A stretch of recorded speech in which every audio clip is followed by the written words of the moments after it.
इस साहित्य की यात्रा में, काव्य यात्रा में बहुत लोगों से बहुत तरह का परिचय रहा और किसी से किसी रूप में, किसी से किसी रूप में कुछ सीखा और प्रभावित भी हुआ। लेकिन मैं एक बात कहने का मेरा मन है कि मैंने इतनी बुलंदी पर इतना सरल व्यक्ति जीवन में कोई दूसरा देखा नहीं है। आप ये देखो कि इस कवि गोष्ठी में वो प्रताप फौजदार जो दुनिया में जाके हंसी की फुलझड़ियाँ बिखेरते हैं, जिनके एक एक कार्यक्रम के लिए कितने कितने समय पहले बुकिंग लेनी पड़ती है और क्या उसकी कीमत चुकानी पड़ती है लोगों को, और मेरे केवल आग्रह पर ये आए हैं, इसके लिए तो देखिए तालियां कुछ और ही रंग से बजनी चाहिए। और ये आए हैं, ये मेरा सौभाग्य है। और ये लेट इसलिए आए हैं, ये देर से इसलिए आए हैं क्योंकि इन्होंने पहले किसी और से वादा कर रखा था किसी कार्यक्रम में आने का। उस कार्यक्रम में अपनी उपस्थिति दर्ज करा के यहाँ पर ये आए हैं और इनका जन्मदिन होता है 20 सितंबर का। वो हम दिल्ली में नहीं, हरियाणा में मनाएंगे। आप आएंगे ना? हैं? ठीक है, अभी से तय है ये। आप आएंगे ना? आप भी आएंगे ना? मैं तो आ गया तो बहुत पहले, तुमने देखा ही बाद में। पहले आप बताइए क्या खिलाएंगे। पहले आप बताओ क्या लेके आएंगे। हाँ, ये भी बात है। माँ सरस्वती को प्रणाम करता हूँ, मंच को मेरा प्रणाम है। बहुत दिनों बाद आदरणीय मनीष जी से आज भेंट हुई और भाई साहब से होते रहते हैं। मोर बैठे हुए पुलिस का नाम ले लूँ? नहीं पता है मुझे। ये विरोधाभास है, पुलिस कभी मधुर नहीं होती है। लेकिन ये सब लोग बैठे हैं, मुझे बड़ा अच्छा लगा। दरअसल भाई साहब ने कहा ऐसा कुछ नहीं है, ये सब चलता रहता है। ग्लैमर भी, बड़ा ग्लैमर मिला, आते जाते रहते हैं, ये सब चीज़ें हैं। लेकिन मानवता की बात है। 140 करोड़ की आबादी है देश में। आज मैं आप किसी से भी ये कह दूं कि आप 100 आदमियों के नाम लिख दो जिन्हें आप प्यार से जानते हैं, 10-12 के लिखने के बाद में सोचने लग जाओगे कि अब किसका नाम लिखूं। तो बहुत कम लोग होते हैं जो बिल्कुल दिल के नज़दीक होते हैं और जिनका नाम पहले ही कहने का लिखो 100 का नाम, तो जिसमें पहला नाम लिखा जाता है वो विद्यार्थी जी होते हैं मेरे उस जीवन में। तो बड़े भाई हैं, भाभी जी को मैं प्रणाम करता हूँ। बैठे हुए हैं, आपकी किताब के लिए आपका बहुत बहुत धन्यवाद कि आपने ये किताब दे करके कम से कम लोगों का कुछ टाइम तो बर्बाद किया।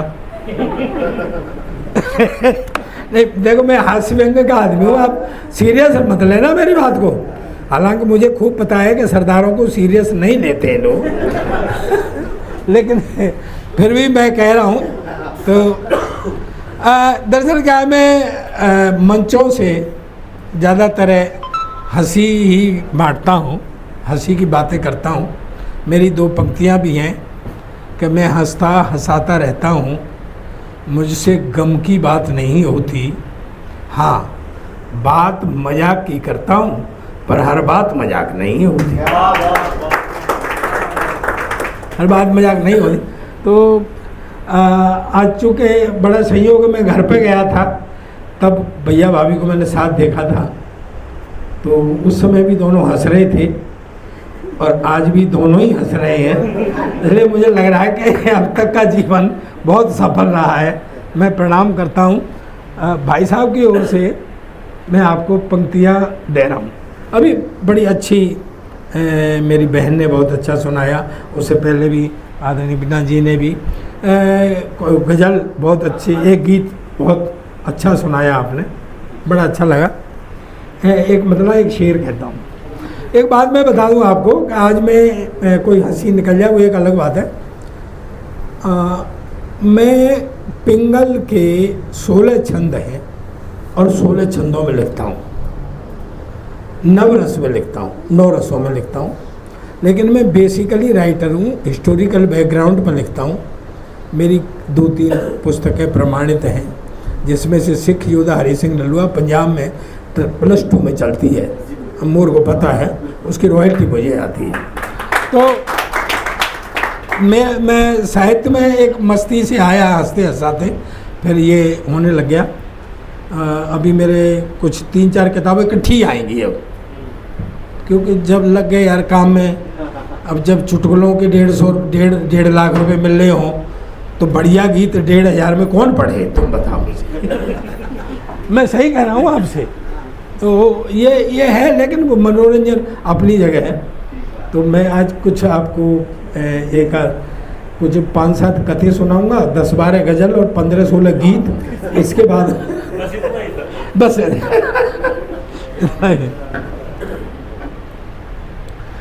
मैं भाई साहब की तरफ से भाभी जी को पंक्तियां दे रहा हूँ। जोगी साधु पीर फकीर लूं एक तरफ,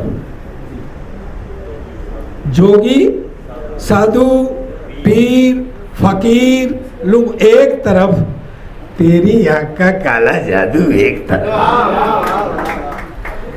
जोगी साधु पीर फकीर लूं एक तरफ, तेरी आँख का काला जादू एक तरफ।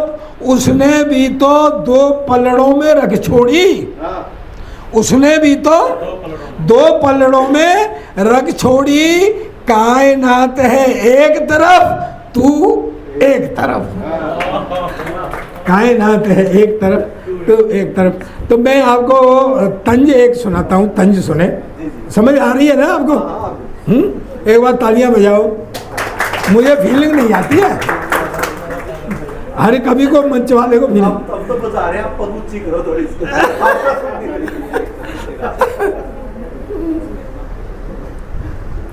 एक तंज सुने और मुझे समझ के बताएं।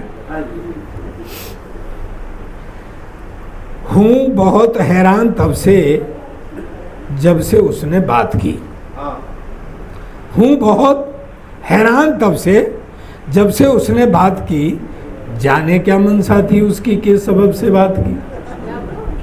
हूँ बहुत हैरान तब से जब से उसने बात की, जाने क्या मनसा थी उसकी, किस सबब से बात की। तुम बताओ दोस्तों, क्या शकल से गुंडा हूँ मैं? तुम बताओ दोस्तों, क्या शकल से गुंडा हूँ मैं? एक पुलिस वाले ने मुझसे कल अदब से बात की। उसके मन की कहता हूँ तो प्यार से गाली देती है।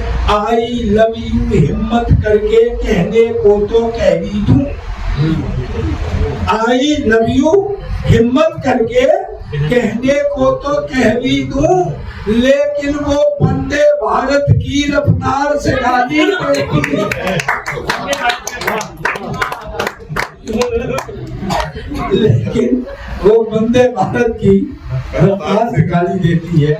तो ये रंग कविता के जो रंग है वो सब तरह के भाई मेरे जो है ना विद्यार्थी जी, वो हर रंग में हर रस में लिखते हैं, आनंद में रहते हैं, संजीदा भी लिखते हैं। एक संजीदा का थोड़ा सा एक मतला और एक शेर सुनाइए।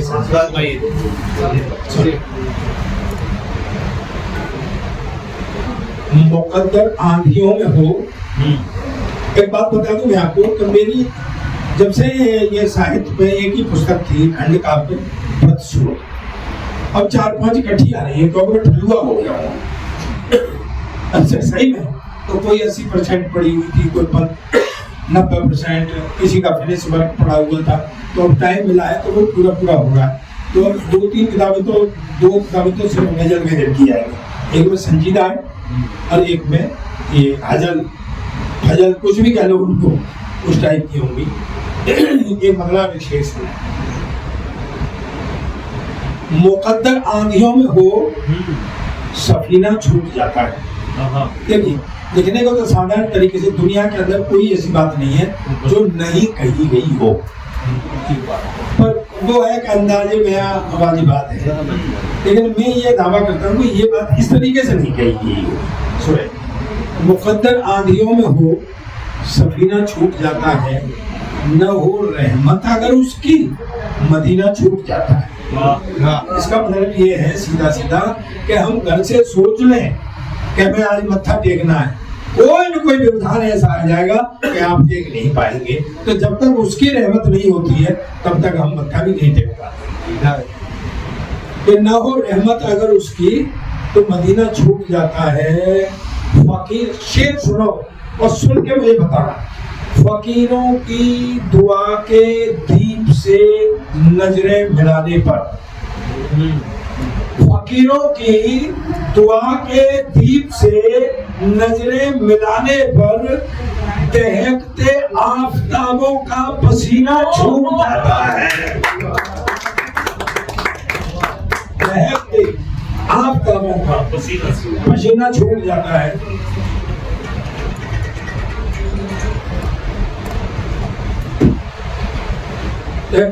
तो कहने को तो बहुत कुछ है, अब ज्यादा क्या कहें। इनका जमाना था, हमारा जमाना था। हम साथ साथ के लिए मुझसे इतने बड़े मस्जिद थे। हाँ, वैसे तो हर तरीके से कद में भी कद की बात हम समझ रहे हैं। इतने ऊपर में भी अब तो नया जमाना आ गया है। हमारे जमाना में तो शादी से पहले लड़की भी नहीं दिखाते थे। स्वागरात को पता लगता था कि भाई पैकेज में क्या निकला। हाँ, घूंघट उठाने में पता लगता था क्या निकला। मैंने घूंघट उठाया, मैं सच कह रहा हूँ, मैंने तो देखी है। मैंने घूंघट उठाया, वो तेरी भाभी बता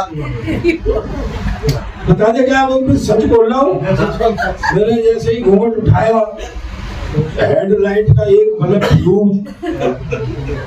हाँ, मैं जब आ रहा हूँ, मुझे 2-3 दिन बाद बोली चल बाजार में शॉपिंग करा के ला। मैं कराने ले गया। तो पीछे चलते चलते मेरे से बोली, क्यों जी ये एक साइड का बाजार क्यों बंद है?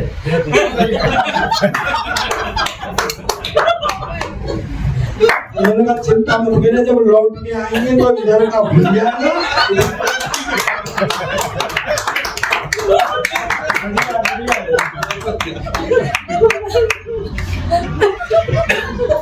एक दिन तो लाड़ में आ गई, मुझसे बोली, सुनो जी मेरे, हाँ मेरा आपका 7 जन्म का साथ है। मैंने कहा 7 तो तू भले 8 जन्म का रख ले, पर अगली बार ये बदलवा गया।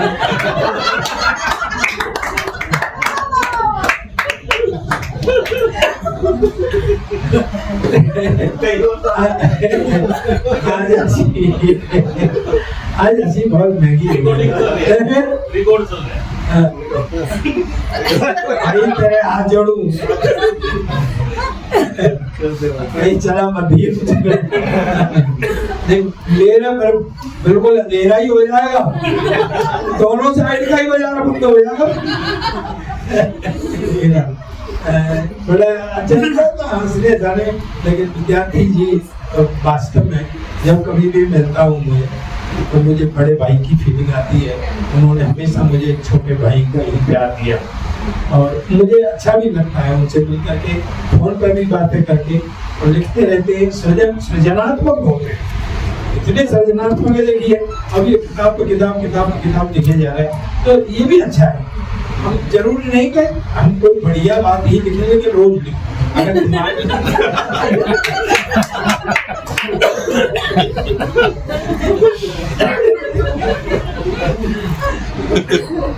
अच्छा, एक छोटी बहन में एक कहते ना घुमा के घुमा दिया, कहते ना मार घुमा के एक छोटी बहन में एक मतलब और एक शेर सुनो, तो समझ आ जाए तो मुझे ताली बजा के बताना। नहीं सुनने पे घुमा के घुमा कहते ना,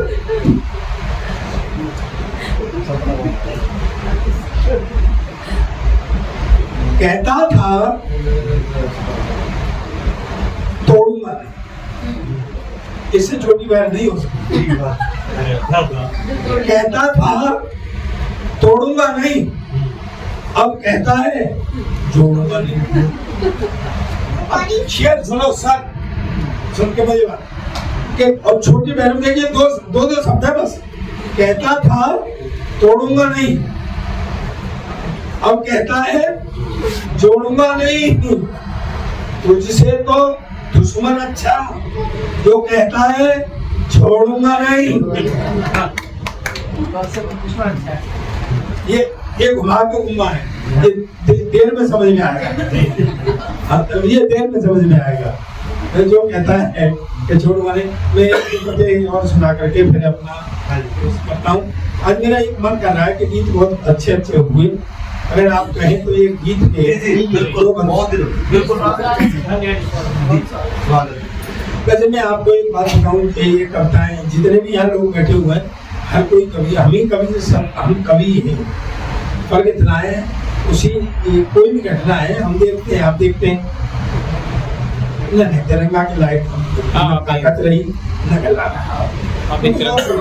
आप ऐसा गीत सुनाऊं कि मैं कभी मंचों से सुना, ये चीजें मंचों से मैं सुनाता नहीं, मंच की ये बीच में सुना दिए मैंने बट मैं मंचों से ये चीजें सुनाता नहीं, क्योंकि आज एक साहित्य की बात हो रही है। हम मनीषी जी बैठे हुए हैं, आप सब बैठे हुए हैं, विद्वान मधुर है, ये सब कभी बैठे हुए मूड है। आपने बहुत बढ़िया सुनाया, आप आर्या जी ने बहुत बहुत बढ़िया सुनाया। अच्छा, मैं वैसे एक अपनी नॉलेज के लिए पूछ रहा हूँ कि आर्या जी को मौका मिलता है क्या घर में बोलने का? आप इतना लंबा बोलते हैं।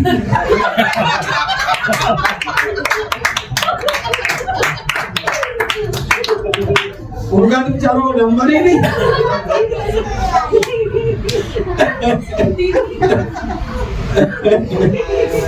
मैं अपने शब्द वापस लेती हूँ। अब क्या है? क्या होगा? जो निकल अब क्या? रिकॉर्ड हो चुका है। नहीं, जो शब्द निकल के सुने वापस आते हाँ, तो मैं आपको एक बात बता रहा था। मैं एक सच्चा किस्सा बता रहा हूँ, क्योंकि मैं जम्मू में खड़ा हुआ था। हम लोग श्रीनगर में लाफ्टर के प्रोग्राम के लिए जाते रहते हैं, अभी भी जाते रहते हैं। तो वो लोग क्या करते हैं, जहाज से ले जाते हैं, फिर जहाज से ही ले आते हैं। मैं कहा यार कुछ देखने को नहीं मिलता है, तो मैंने कहा हम वापसी के रास्ते से ले चल। बोले 7-8 घंटे लगेंगे। मैं लग जाएंगे हमें होटल में, होटल में कोई प्रधानमंत्री है जो विदेश यात्रा पे जाना, काम वाम तो ये भी नहीं करते।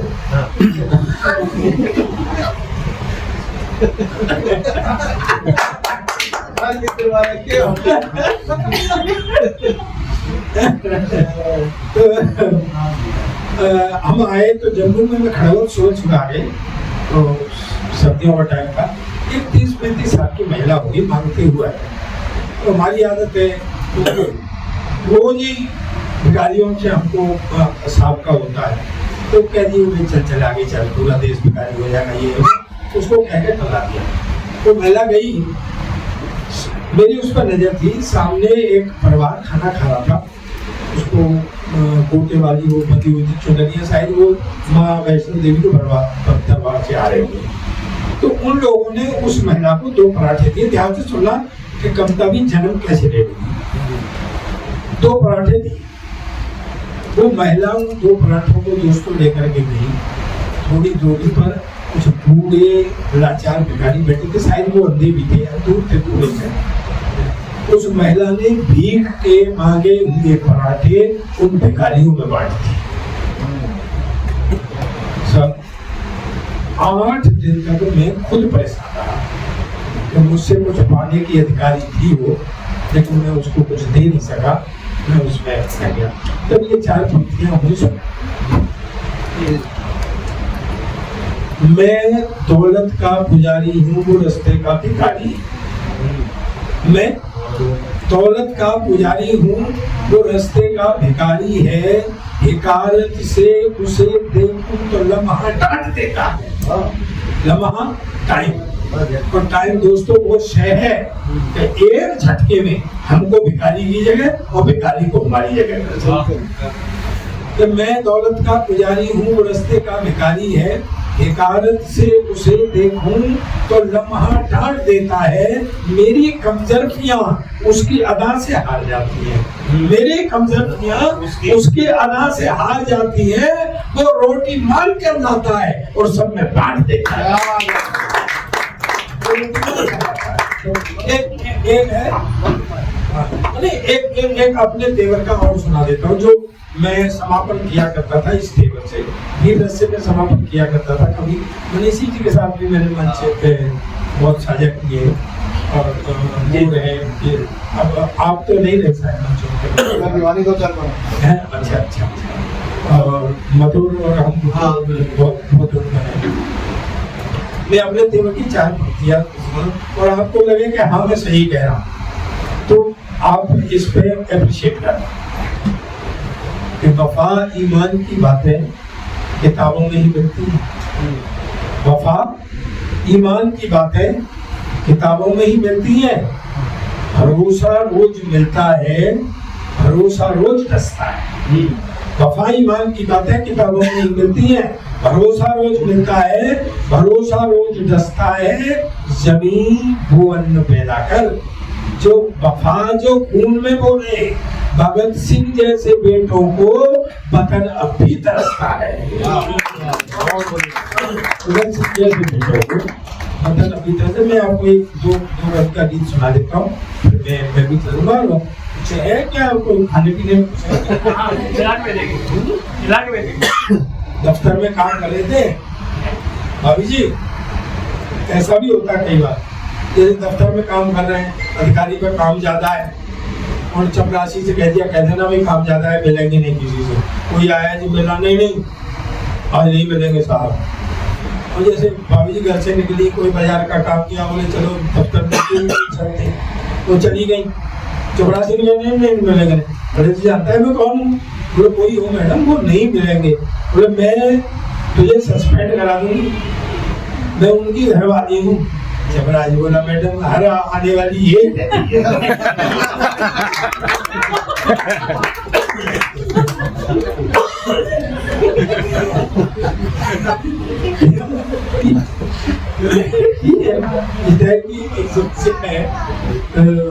मैं एक गीत सुनाता हूँ, जीवन से लगता हुआ गीत है।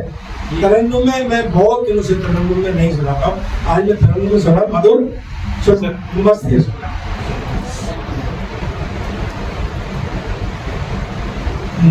जीवन का पथ रोज गुवारा, जीवन का पथ रोज गुवारा, पर कुछ दिन के छूट गए। जीवन का पथ रोज गुवारा, पर कुछ दिन के छूट गए। मन के हार पिरोए, मन के हार पिरोए, पर कुछ मन के टूट गए। जीवन का पथ रोज गुवारा, पर कुछ दिन के छूट गए। जन्मे थे देवतुल्य, अब कर्मों से अभिषिक्त हुए। जन्मे थे देवतुल्य, अब कर्मों से अभिषिक्त हुए। सुधा कुंड तक पहुँच न पाए, खारे जल से तृप्त हुए। सुधा कुंड तक पहुँच न पाए, खारे जल से तृप्त हुए। तो श्रम जल अमृत बना लिया। श्रम जल स्वेद पसीना, श्रम जल अमृत बना लिया। वो पीकर मीठे घूट गए। जीवन का पथ रोज गुवारा, पर कुछ दिन के छूट गए। एक बंद और पढ़ता हूँ, मेरा काम नहीं देता मेरा। ये जो कम उम्र के लोग हैं वो इसको मतलब जिएंगे, हमने जिया। आप एक बात ध्यान से देख लें, घर में जब कोई फंक्शन होता है उस समय आपको कौन ज्यादा मनाना पड़ता है? सिर्फ बाहर के लोग आपके कहने से आ जाते हैं, आपके निमंत्रण से आ जाते हैं। ये जीवन है जी, बस इसी का एक बंद है जो हमने भोगा है और नई पीढ़ी आगे होगी, ये पक्का। जी लोग कहते हैं ब्लड रिलेशन, खून का रिश्ता। मैं आज आपसे एक प्रैक्टिकल बात करता हूँ। खून के रिश्ते में भाई भाई का कत्ल करना है, कर रहे नहीं कर रहे? बिल्कुल बिल्कुल। तो क्या खून का रिश्ता है? अच्छा, वो कौन सा रिश्ता है जो दोस्त आकर के दोस्त के लिए जान दे जाता है प्यार? तो कौन सा रिश्ता बड़ा है? लोग पराए प्यार दे गए, प्यार भरे व्यवहारों में। लोग पराए प्यार दे गए, प्यार भरे व्यवहारों में। पर मेरा तो जीवन बीता अपनों की मनुहारों में। पर मेरा तो जीवन बीता अपनों की मनुहारों में। और जीवन का सत्य है अजमा लेना कि खुद को मिटा दिया उनके हित, खुद को मिटा दिया उनके हित, पर फिर भी कुछ रूठ गए। जीवन का पथ रोज तुम्हारा, पर कुछ दिन के छूट गए। मतलब आप सबको बधाई, बड़े भाई को बहुत बधाई। हाँ, पुस्तक के लिए